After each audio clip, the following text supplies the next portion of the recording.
we really want to figure out, the come up of the musician, how did you Yeah. get to where you are today, making music, making money, I think that's one thing that most musicians, have Yeah. in mind as a goal, so Yeah. you can talk about a little bit about how I'm you not got making there. money yet. I'm making change. Oh, you making change. Change is still money. But don't Yeah. make sense. Don't make dollars. Did you make that up right now? I think I heard it a long time ago when I was working in like sales and shit. Yeah. They would always say that. If it don't make sense. Oh man. But yeah, totally. Yeah. Yeah. So, I mean, yeah, you started making music, at one point when you were making music, did you realize, I think this is something I could keep on doing. Like, this is something that I'm like pretty good at, Yeah. you know? So I think personally it was probably around the SoundCloud days. So yeah. SoundCloud used to be a lot bigger in like 2014, Yeah. both because just the user base was bigger and like just in general, I think, it was kind of like, so back then Spotify, you had to be like Jay-Z to get on Spotify. True. And it was SoundCloud and Bandcamp were like the two hubs for independent musicians. Like you couldn't Yeah. get on the bigger platforms yet. So it was popping off. So even when I started Groovy Kaiju, I had to do a little hip hop beat stuff, but it's a lot more passive. And I got some nice stuff there, but Yeah. remember when I first started with my first like Groovy Kaiju songs, they would get like thousands of streams, and I was like, whoa, Yeah. like I'm onto something. And I dropped the Bandcamp album, and it did pretty all right. And this is like when Future Funk was still really young, so I got like Yeah. I maybe like I think 4 sales on the album. And I was like, oh, I've only ever gotten one before. Yeah. Whoa, Dude, that's 4 Yeah. times that one you're making before. Exactly.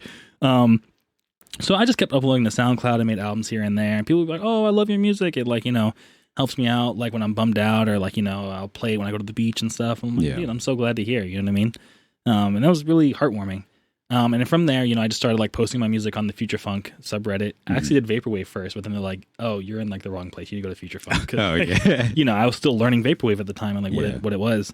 So then, I just kept posting on the Future Funk subreddit, like, hey, I have a new song out. And people were like, oh, this is cool. Or like, maybe you should do this better and stuff. And it was a lot of fun. And from that, I just started making like, I guess, fans and then like other musician friends from the subreddit and just talking to them, whatever it may be, joining Facebook groups or messaging them on Facebook. And then probably a big point that like a lot of like the OG Future Funk Vaporwave people know is that there's a collective called Future Society, and they reached out to me and they're like, hey, you should be a part of it. And by then I was just still kind of like a solo Vaporwave artist. And I was like, yeah, sure. Mhm. So I just joined that and joined their Facebook group, and I met a lot of really cool people there. Like Lord Sun, we still talk here and there, but like he was really big and he was on the thing. Another one is their name is like Cerulean Cerise. Oh, yeah. I fucks heavily with Cerulean Cerise. Exactly. So I met them there. Another big one is like Aeon member. Yeah. They used to make a lot of music. They don't anymore, unfortunately, but Yeah. we used to talk all the time in there. It was a lot of fun time. So then from Future Society, one thing as a musician you'll notice is that when you do collaborations or like a part of a collective, Right. like, people find a genre of music from random art. You never know how they're going to find it. But when you collab and things, they're like, oh, I never heard of the Groovy guy, or never heard of the Aeon member. Yeah. Let me go check out their catalog now. And then from that, you can just kind of like merge fan bases and like trade, like, fan bases are just people supposed to know about you. Right. So from that was like kind of exploded my growth. And then from that, just kind of took again, I'm also a developer by day, and then music wasn't, you get all the samples, you couldn't clear them back then. Yeah. It was just kind of like the independent musicianship for like, especially Vaporwave just was not ready at the time. Like Right. shows I played just didn't really work out and things. So in what was working out is my day job now is like programming. So I was like, let me focus more on programming for a bit. The music is really fun and I love doing it, and like I'm always going to do it. But let me just take a break in the meantime and just kind of focus on coding. So I did a lot of open source and took a little bit of hiatus. But what's like really like, wild is that like maybe years later, you just during those years, even though I was gone, like Yeah. people who liked my music, like y'all really made it work. Like it's Yeah. wild. Like I wasn't even touching it, but like I would check SoundCloud like maybe once in a while. I'm like, whoa, that has like 10 times more streams the last time I checked. Yeah. Like people kept the music alive. Like they, Yeah. they like really liked it, and like they became a part of like, I don't know about y'all or you or whoever was watching, but like Right. for me, like I kind of organized chapters of my life to like what artists or album I was listening to, and like Yeah. lots of people were like kept revisiting that chapter or like whatever it may be. Yeah. So I was super happy to be a part of that. And then because of those numbers kept growing, I was still just like, they're not big enough to be like a real musician or anything. Right. And I always just had that like thought stuck in my head because Vaporwave was so small back then. And I had some buddies that were like, no, dude, your stuff is really good and people really like it, or else you wouldn't have these numbers. You know what I mean? Right. Like you aren't, It's just happening because people like it. You weren't like, trying to make it happen. It just happened. Like you should do this. And I was like, no, like programming is nice. I like, it takes up too much of my time. Like, no. Yeah. People need this. They really want it. Like you need to spend time on it. And I was like, stop kidding. And like they literally was like this back and forth friend thing. And for like 4 hours, it was 4 a.m. until I was finally like, fine, I'll try music again. Yeah. Because I wanted to go home. Yeah. So what's it called?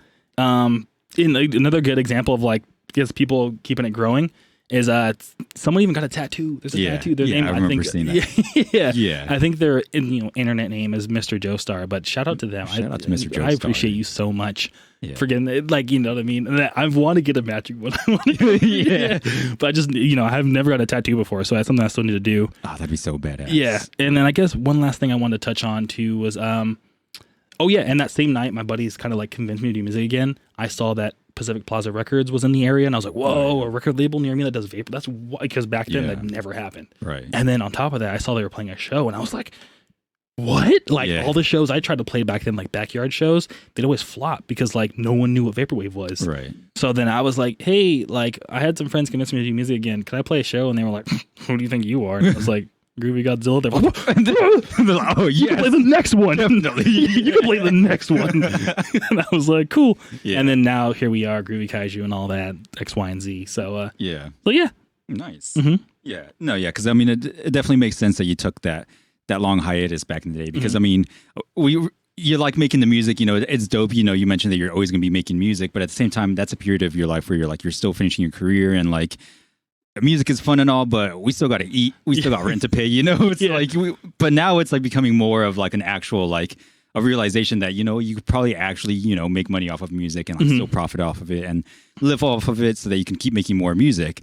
And so, I mean, with all of that being said, do you see yourself taking like any more breaks in the future, or is this going to be like a main focus from now on? Yeah. So I'm glad you asked that. Not that I know of. I mean, I can't like guarantee because who knows how life works, but like, as of today, like I definitely want to keep doing it. And the reason, I want to take at least a very serious try at it because back then I was like, do I want to? And what's, one thing that's like super funny, dude, is like, I remember being younger, like I don't want to, I would never want to be like a musician because I wouldn't want to like travel all the time. Oh yeah. And then what's hilarious is that in my developer career, I'm like kind of like half marketing. I do developer relations. You know what you do in developer relations? You travel all the time. And now I fell in love with travel. So I'm like, music. Yeah, I would love to travel. You know what I mean? So it's just kind of like finding what I love. And that to that point, I don't know if y'all watch Luis Rossmann. He's like the iPhone repair person on YouTube. And they were big on like, they did a really interesting episode on like doing what you love. Right. And, they kind of talked about like, like honestly, I don't like repairing iPhones, but I love fixing people's problem. Like, I love when people go to the Apple repair store and it says like they can't fix it and then I can fix it for them. Yeah. To see that reaction, all the 3 hours it took me of just like banging my head against the wall, being upset, is all worth it when I get to see the results because I love the results. Yeah. So his point was like, you should do what you love. The results, like English doesn't work, but and that's the thing about like programming is I love the act of programming, but sometimes it's like, all right, cool, we made this app, it does the thing, that's nice, what I mean? But like with music, it is just a whole different level of result when someone's like, oh, like I maybe I had like a really hard time in life and like it really cheered me up when like I heard your song again, or like someone was, I think they I was back in 2014. A buddy of mine was like going to their first prom or something, and they were like, I was so nervous because I was like my first time ever going on a date, but like what gave me the confidence was like getting dressed to your music, dancing around and being like, I can do this. And it's like, I don't know, it's just to know that you're part of someone's life and can, I don't know, it's just it's a whole different level of like, whoa, like because with like, again, going back to code, it's like, oh yeah, it made someone's app faster, maybe it like really improve their day with how much faster it would, but like to have like I'm etched into like a memory of my life is like a whole different level of like wow. You know what I mean? Because a lot of code stuff, like little improvements, like, oh, we made the app 10% faster. Most people won't notice that. They're not going to realize their app is 10% faster. But, when you make a banger of a track, that's like something that you carry with you for years, like there's plenty of times when like I hear songs that I haven't listened to in like 20 years, but I still remember all the lyrics too, because it makes that much more of like an impact on your life. Yeah, exactly. Yeah. And another thing too, I want to figure this music thing out just because, with code, my goal with that is to help people who have low income devices, and that's why I mentioned speed, because like, if you have an iPhone, everything's fast, but like if you can't afford an iPhone, like I used to not be able to when I was younger, then like that like 10% difference is like 100% difference to them, because instead of taking 2 minutes to do something, maybe it'll take 2 seconds if you improve the speed of the device and stuff like that. Right. So that's kind of like my why for coding, and now my why for wanting to do this music thing, like seriously, is because I wanted figure it out. That way I can help other people in the vaporwave scene, other independent artists, like help creators figure out like, how do we make this work? Because it's increasingly seemed like it's working for people. And I would love to be able to like do things like podcasts and stuff to be like, hey, look, like if you have a passion, here's what worked for me. You know what I mean? And you know what I mean? So, and I'm getting there somewhat, but not quite. We're getting there. You know what I mean? So hopefully we'll get there eventually. It's building blocks. Yeah, we get in there. Yeah, I think we got a foundation, but now we got to build the rest of the house. That's for sure. Yeah. So yeah.